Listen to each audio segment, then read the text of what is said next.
Bom, olá, gente. Essa aqui é a apresentação que nós vamos falar sobre as permissões. Não só do modelo antigo de permissões, mas como também do modelo que está disponível a partir do Android 6, da nível DPI, API Lava o 23. E as permissões sempre foram, eu não diria um assunto controverso, mas é sempre uma questão em que os programadores e os usuários têm lá o seu embate, porque as permissões foram criadas basicamente para que se proteja a privacidade do usuário. Esse é o ponto principal do framework de permissões. Isso existe em todas as plataformas móveis, notadamente agora em Android e iOS, mas as plataformas que existiam anteriormente também tinham modelos parecidos com isso. Desde o Palm OS nós temos um mínimo de necessidade de tentar manter os dados dos usuários de certa forma protegidos. O ponto importante é que você não quer uma aplicação rogue, uma rogue application, rodando no teu dispositivo, que é um dispositivo que você leva com você o tempo todo, que o usuário leva o tempo todo com ele, que possa ficar gravando, por exemplo, o áudio o tempo todo, ou abrindo a câmera sem avisar o tempo todo, ou, no mínimo, buscando os dados das chamadas que você faz, as mensagens que você envia, a sua localização e outras coisas assim. E isso é um receio grande por parte do usuário, eu diria que nem todos os usuários, e as diferentes plataformas tentaram resolver isso de alguma forma. Claro que tem piadinhas a respeito, né? A primeira piadinha aqui, deixa eu...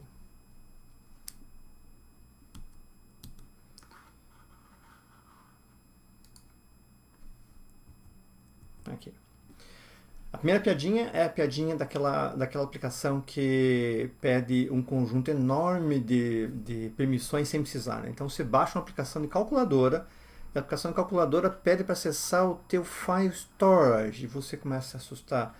Aí a calculadora pede para acessar a tua câmera e você fica um pouquinho mais assustado. A calculadora pede para fazer chamadas e ver o seu storage de chamadas.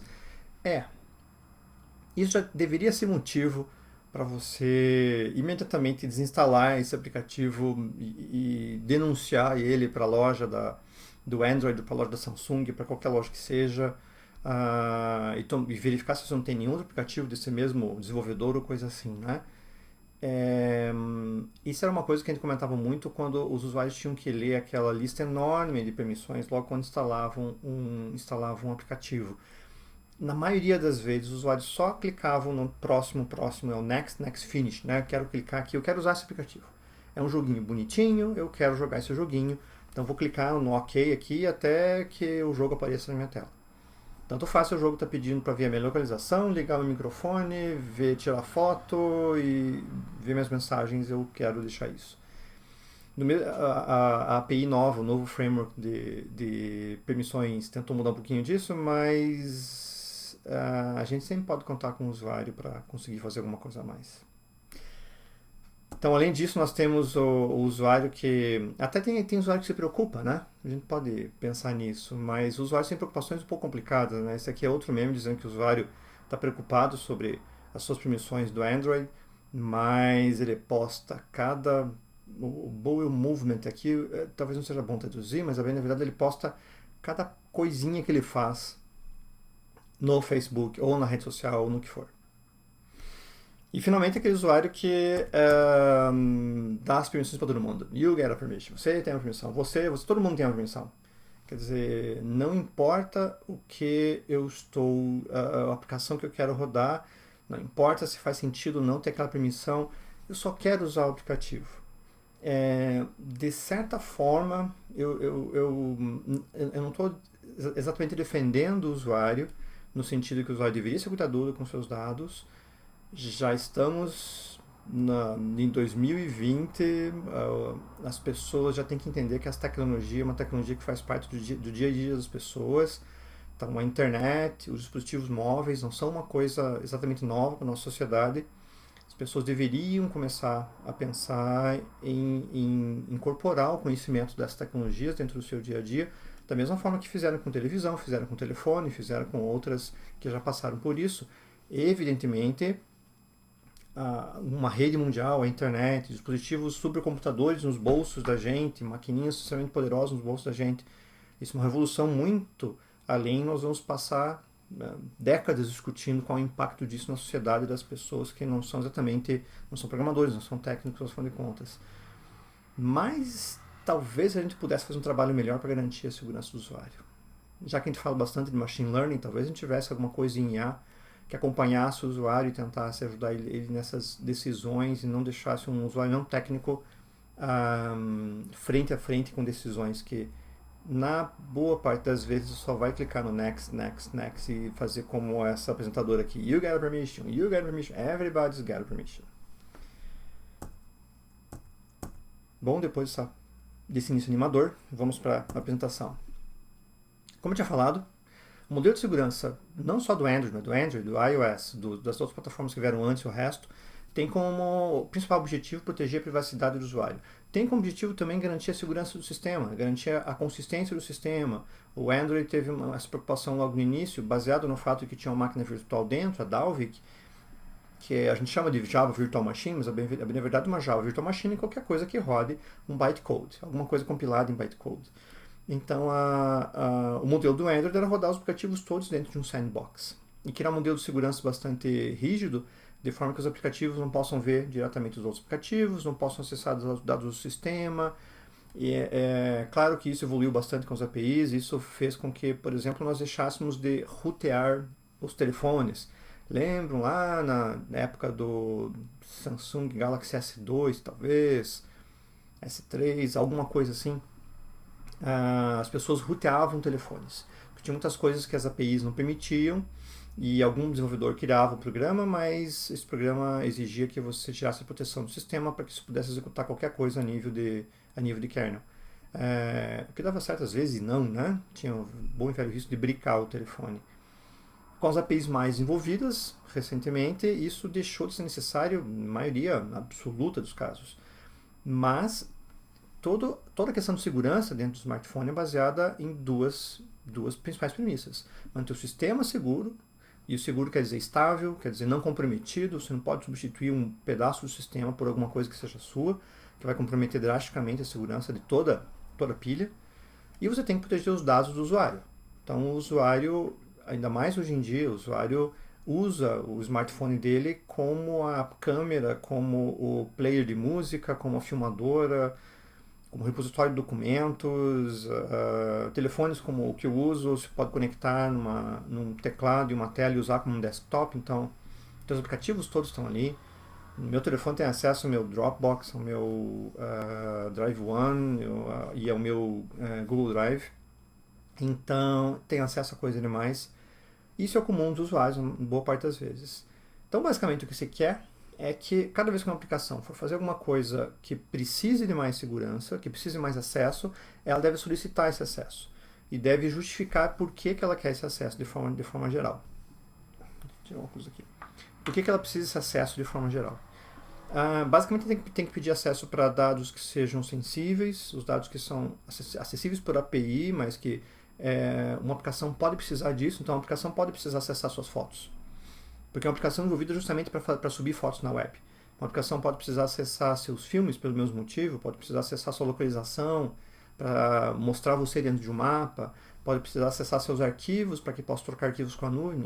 Meu aplicativo do Dropbox acessa meu armazenamento interno, por exemplo. Então, existe um número gigantesco de motivos legítimos para que a aplicação acesse essas funções que são sensíveis. Mas a aplicação deve justificar isso de alguma forma. Então, eu, Dropbox, vou acessar seus dados porque você está me pedindo, seus arquivos, né? Você está me pedindo para que seus arquivos sejam backupados na rede, por exemplo. Ou você está me pedindo para acessar um arquivo da rede e eu tenho que gravar ele no teu storage antes de eu poder te mostrar, uma coisa assim. Então, ele tem que acessar a internet pelo mesmo motivo, por exemplo, né? Então, existe uma função para isso. Basicamente, são os dados e são as features do sistema. Então, o sistema tem o próprio acesso à internet, o acesso ao teu armazenamento, a câmera, o microfone e as chamadas, o acesso à possibilidade de fazer chamadas, o acesso à possibilidade de enviar mensagens, enviar um SMS, receber um SMS, capturar os SMS de forma que ele possa tratar o SMS a um nível abaixo do usuário, né?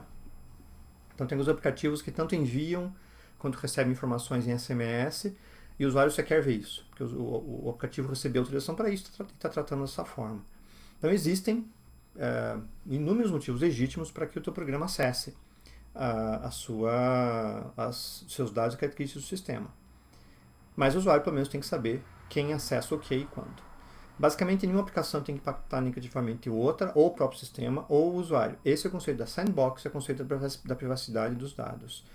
Você pode... E dentro do modelo de permissões do Android, inicialmente, você pensou no fato de que a gente declarava lá no Android Manifest todas as permissões necessárias, e quando o usuário fosse instalar, ele listava as permissões. Então, está aqui. Esse programa aqui, essa calculadora vai acessar a tua câmera, teu microfone, tua localização dos arquivos. Você deixa que ela faça isso.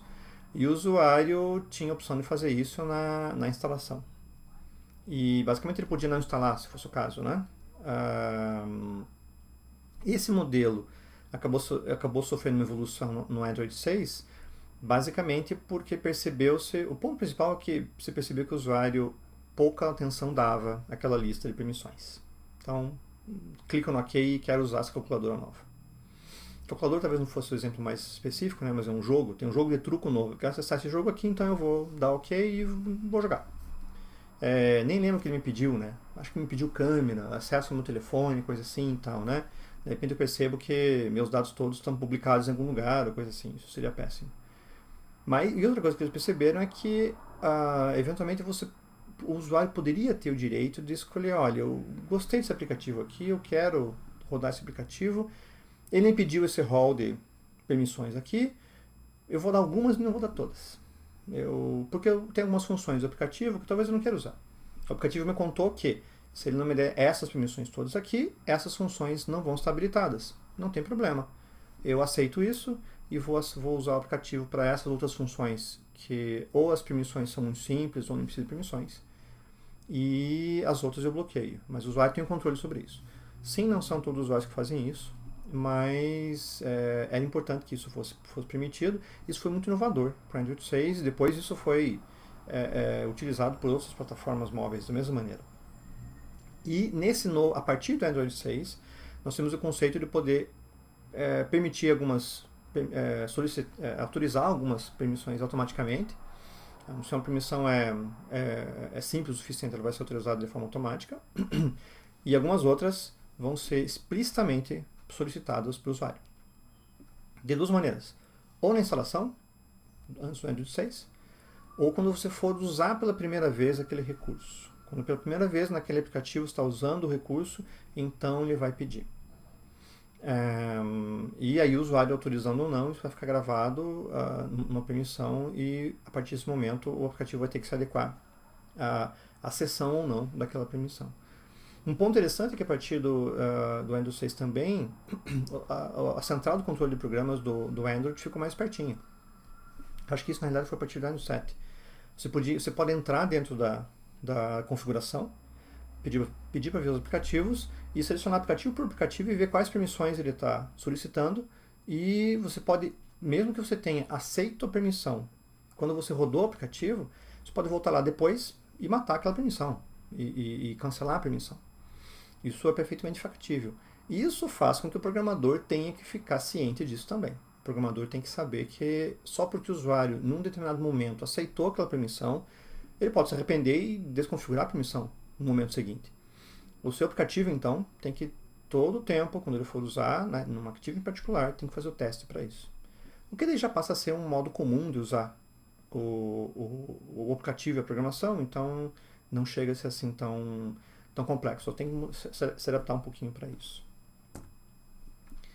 As permissões são, a partir do Android 6, passaram a ser classificadas de formas diferentes. Então nós temos permissões normais e permissões perigosas, normal e dangerous. As normais não apresentam muito risco para o sistema, então, em geral, as normais são permissões muito simplistas ou permissões que são agregadas a outras. Então, você já deu permissão para acessar o storage, para gravar no storage. Ele está pedindo para poder ler os diretórios do storage, uma vez que já deu a gravação, então isso é considerado normal. Você já deu permissão para acessar a tua localização e ele está pedindo para usar funções extra-localização. A funções extra-localização é automática. As mais severas ele vai ter que perguntar para você. As dangerous têm que ser explicitamente concedidas pelo usuário quando elas forem usadas.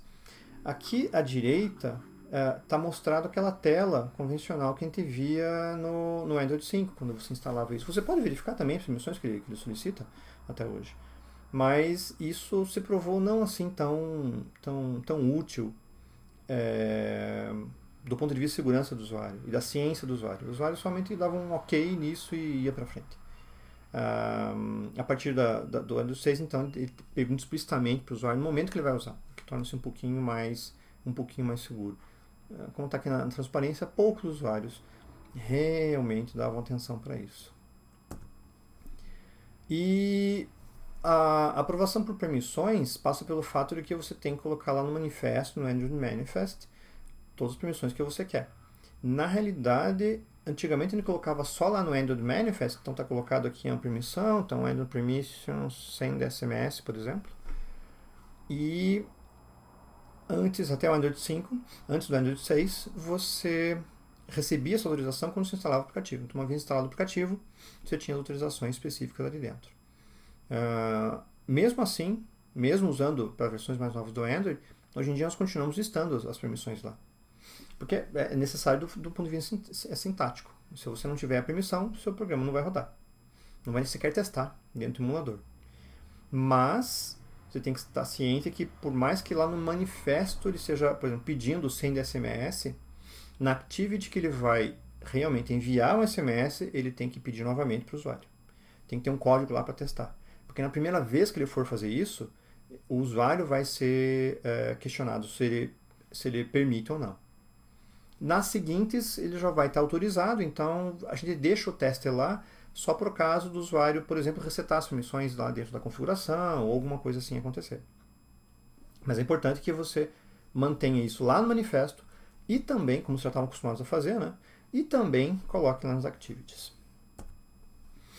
As permissões perigosas, como eu estava falando, então tem que ter uma solicitação explícita no momento do uso. Em geral, a gente faz isso na activity que vai usar pela primeira vez aquele recurso. Uma aplicação convencional pode ter várias activities e a tela inicial do programa talvez não faça acesso a tantas opções assim, por exemplo, mas as telas subsequentes podem precisar. Então, nas telas seguintes, você pode simplesmente colocar esse código para que ele faça a verificação e solicite para o usuário, requisite para o usuário aquela permissão ou não. Em geral, isso vai ser na activity que você tem e o usuário pode permitir ou não. Mas está dando a permissão para o usuário. Nesse caso aqui, o usuário tem um deny e um allow. Então você pode ter uma resposta negativa. E você tem que tratar isso de alguma forma. Quem sabe que a permissão seja absolutamente necessária para o seu aplicativo. Então você tem que contar isso para o usuário de forma adequada e dizer que o programa não vai ser útil, não vai poder ser utilizado a partir disso. Mas o usuário pode negar isso daqui.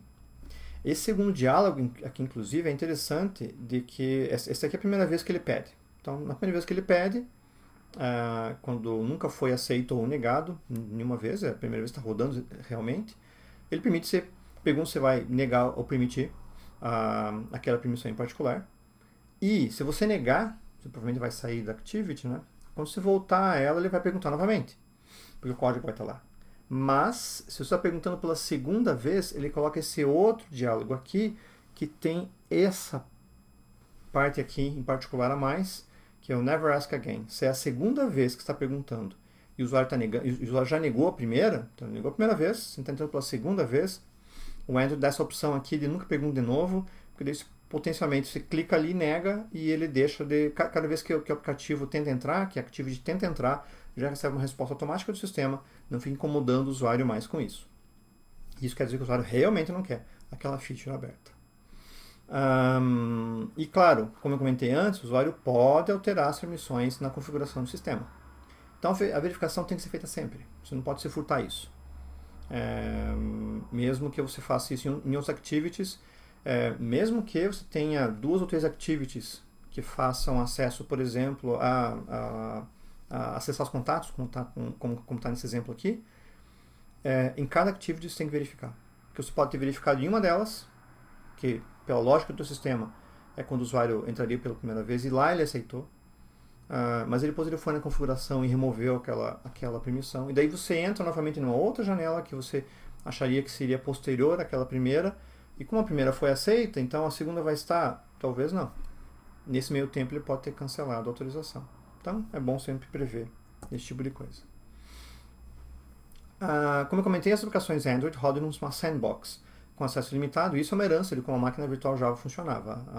A JVM sempre coloca as aplicações rodando numa sandbox, principalmente quando elas vão rodar num ambiente que seja mais perigoso, como por exemplo as antigas applets Java que rodavam no navegador.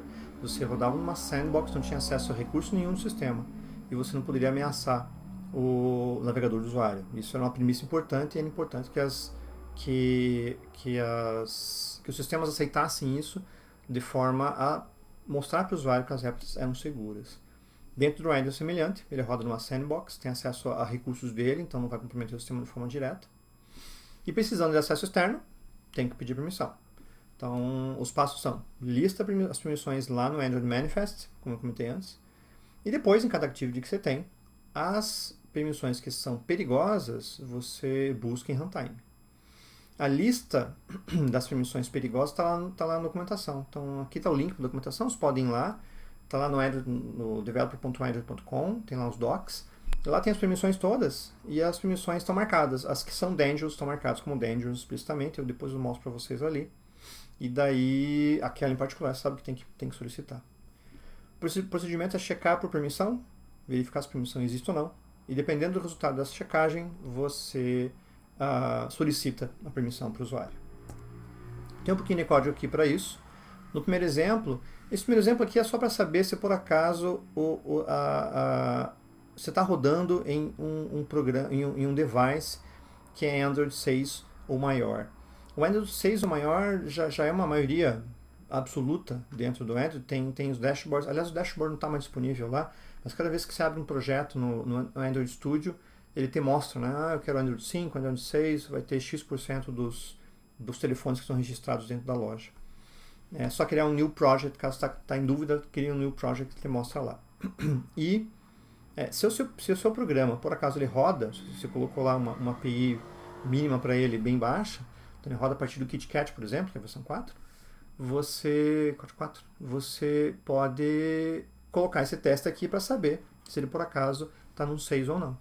Se ele tiver um Android 5, por exemplo, se for menor do que 23 a versão da API, o nível da API, você pode usar as permissões que estão só lá no Android Manifest. Ele já fez isso, aliás, quando o usuário instalou, ele já aceitou as permissões, então está tudo bem. Se o teu programa, se a API level mínima que você tem é 23, então não precisa desse teste. De um jeito ou de outro, o que você tem que fazer é verificar se a permissão em particular já foi cedida, já foi granted ou não. Esse aqui é o teste que tem que ser feito para cada permissão.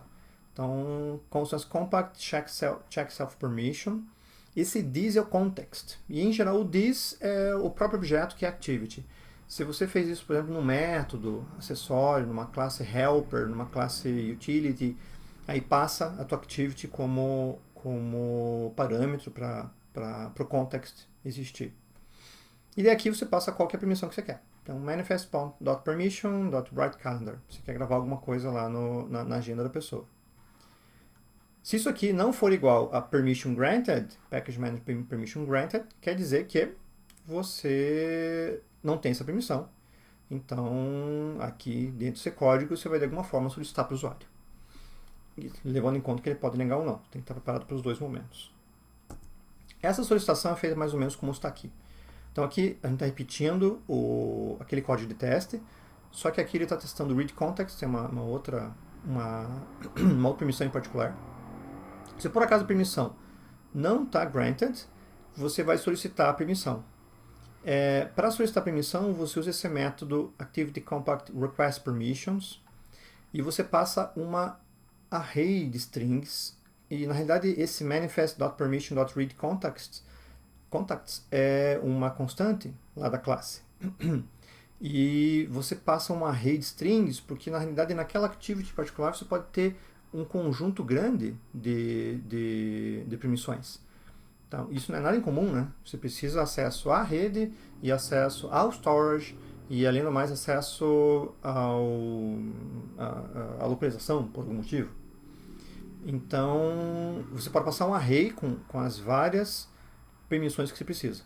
E ele vai verificar todas elas. Isso é comum, que a gente deve estar acostumado quando você entra numa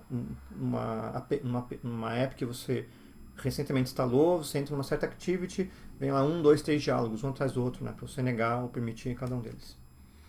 Está aqui o this, que é o contexto novamente, e está aqui um código da solicitação. Esse código da solicitação vai ser útil para o método de callback que você vai ter, porque no callback, essa solicitação que vai estar identificada por esse código.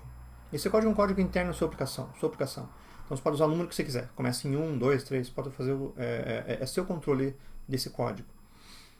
E pode acontecer o fato de que você tem um método de callback para várias solicitações. Então o callback vai testar, é o código 1, então tentou read contacts. E se por acaso isso aqui veio negativo, então eu vou desabilitar a função tal. Tais botões vão estar desabilitados na interface, porque ele me negou acesso aos contatos, por exemplo. Mas isso é importante para o callback. De forma geral, com o check self permission, você verifica se a permissão em particular está granted ou não. E se ela não tiver, você dá o request permissions, coloca uma array de strings e passa as permissões que você quer, uma só se for o caso, passa o dia seu contexto em código de solicitação, e isso vai gerar para o usuário aquela janelinha que ele tem. Ok? Se a permissão já foi concedida, você só continua com o seu código, por exemplo. Se a permissão foi negada antes, lembra de um slide anterior, onde tinha aquela caixa de diálogo que já tinha o botão do nunca perguntar de novo, coisa assim? Isso quer dizer que o usuário já negou uma vez. Se ele já negou uma vez, não sei se isso já aconteceu com vocês em alguma aplicação, eu lembro, acho que uma das aplicações que fizeram isso, que eu lembro. É o fato que ele vai te mostrar isso. Para o programador, isso fica explícito. Então aqui você verifica se a permissão read context está granted ou não. E aí ele tem um outro método de verificação, should show request permission rationale, que é se eu devo mostrar uma explicação melhor sobre essa solicitação de permissão. Se o usuário já negou uma vez, ele por acaso achou que a minha aplicação não precisa dessa permissão, que é perigoso de alguma forma. Então eu tenho a chance de solicitar de mostrar para o usuário uma racionalização, mostrar para o usuário o motivo pelo qual eu preciso daquela permissão. Então, eu preciso da sua localização enquanto você está gravando o arquivo para que você tenha o fuso ou tenha a localização dentro disso, eu não confunda arquivos, porque nos Estados Unidos, por exemplo, tem vários fusos horários, vários locais diferentes, coisas assim. Então você pode explicar ali por que essa solicitação foi feita. E em geral se faz isso com Dialog, ou com uma outra atividade que possa ser assíncrona, né, só para ficar aquela tela, e depois vai tornar a fazer a verificação da solicitação. Isso é só mostrar esse diálogo. E daí você sai da activity, volta novamente para ele testar. Senão você só vai lá para a solicitação e faz a verificação que você quer novamente. Como eu comentei, tem o método de callback, que é um método que vai receber a resposta dessa solicitação, porque aqui no request permission você basicamente requisita e torce para que o usuário aceite, mas não tem nenhuma resposta aqui. É um método assíncrono, porque isso aqui passa a ser um diálogo do sistema. Você não recebe uma resposta aqui diretamente. É aquele típico design pattern de inversion of control. E o que você vai receber é aqui, no método que você coloca na tua própria classe, é um método ciclo de vida da activity, o onRequestPermission result. Aqui está aquele código da solicitação, lembra? O código que nós colocamos lá, que é aquele código 1 que estava no slide anterior. Um array com as permissões, pode ter uma ou várias aqui, e array com os resultados dos grants. Então, se você se tinha só uma permissão, vai vir ele com 0,1. Caso contrário, você vai ter, e na realidade é um código que tem o permission granted, que é uma constante. E se tiver 2 ou 3, eles vão estar par a par, né? Elemento 0 com o resultado 0 e assim por diante. Aí você vai para cada request code, que você pode ter aqui. E esse aqui é o case 1, se você for cancelada, a rede está vazia, se não tiver nada, ela realmente foi feita. A permissão foi autorizada aqui, se foi granted. Se foi negada a permissão, você pode fazer alguma coisa, como desabilitar botões de interface ou fazer alguma coisa desse gênero. Então você tem um controle no callback para poder executar. Basicamente é isso é dessa forma que funcionam as novas permissões. Então, você continua colocando no Android Manifest, mas em cada activity você faz a checagem se a permissão foi cedida ou não. Você tem que deixar em cada activity porque o usuário, como eu comentei, esse código vai ser usado na primeira vez que você entrar na activity, mas se o usuário mudar isso depois da configuração, o código tem que estar lá. E tem outras estratégias que alguns programadores, talvez mais preguiçosos, usam, que é na primeira activity do teu sistema, você já lista todas as permissões que você quer e caso o usuário não aceite uma delas, você só sai da aplicação. Você dá um finish no aplicativo e vai embora. É possível, talvez não aconselhável, né? O usuário vai ficar irritado com a tua aplicação, pode voltar ali. O ideal é que em cada activity que você tenha, você possa fazer a solicitação de forma direta. Lá na documentação do Android tem algumas boas práticas para essas permissões. Então, entre elas algumas são óbvias demais, mas de vez em quando óbvio não é tão óbvio assim, né? Então, só use as permissões necessárias para a sua aplicação rodar. Isso deveria ser óbvio, mas às vezes não é, porque nós temos algumas coisas que podem minorar isso daqui. Por exemplo, evite as permissões desnecessárias quando você tem uma outra opção para fazer aquilo. Então, quando você vai mexer com câmera, por exemplo, tirar uma foto, será que você precisa mesmo de acesso à foto ou você pode só chamar o intent da máquina fotográfica que ele tem? Tem um novo intent agora que é o Camera X, que é um novo objeto do próprio Android, que já tenta fazer com que o acesso à câmera seja mais padronizado para todos os devices e coisa assim. Você pode usar o Camera X, que é só o intent, em vez de usar a câmera em particular, a câmera que você tem. Então, não é um acesso direto à câmera, porque quando você entra no Camera X, ou quando você entra no intent de câmera, você entra na câmera específica do teu device, do teu celular. Aquele código permite que você tire uma foto, que você dá um OK, e aquele aplicativo tem acesso à lente da câmera, ao hardware da câmera realmente. E daí depois ele entrega para a tua aplicação só o resultado daquilo. Por que isso é diferente de você acessar diretamente o aplicativo, a câmera com o seu aplicativo? O aplicativo de câmera ele é explicitamente construído para que quando ele entra no ar, a câmera está evidentemente em uso. E quando ele sai do aplicativo, a câmera é encerrada. Você não tem mais acesso a ele. Então é muito mais seguro para o usuário chamar por um intent, por exemplo. Seria seguro para o usuário programador chamar pelo intent, porque então ele vai para um terreno conhecido, né, a câmera do celular dele já, tira a foto, e para o teu aplicativo vem só a array de bytes, que é o arquivo, nada além. Isso tira o direito do teu aplicativo de usar a câmera, porque é aí que daí talvez as quebras de privacidade aconteceriam, quando o teu aplicativo ele pode usar a câmera, que é para tirar uma foto num certo momento, mas quando você dá o grant, a permissão para que ele possa usar a câmera, ele pode usar a câmera quando ele bem entender, né? Não só necessariamente quando você está legitimamente com a intenção de tirar uma foto, mas de repente, quando você deixa o teu celular em cima da mesa, ele abre as câmeras e começa a gravar coisas no ambiente. Então os intents acabam sendo úteis para isso, porque o intent é uma maneira segura, garantida pelo sistema, não foi programada pelo programador, mas sim pela própria Google, pela própria Samsung e coisa assim. Claro que também confiar cegamente no Google, Samsung e outros fabricantes pode não ser exatamente a coisa mais acertada, mas vamos tentar deixar isso de lado por hora, pelo menos, né? O intent acaba sendo mais seguro e você evita pedir permissão. Então, use só as permissões necessárias, absolutamente necessárias para que a aplicação rode. Outra coisa que a gente usa muito é biblioteca. Bibliotecas são úteis, né? Tem coisas que você economiza muito em programação.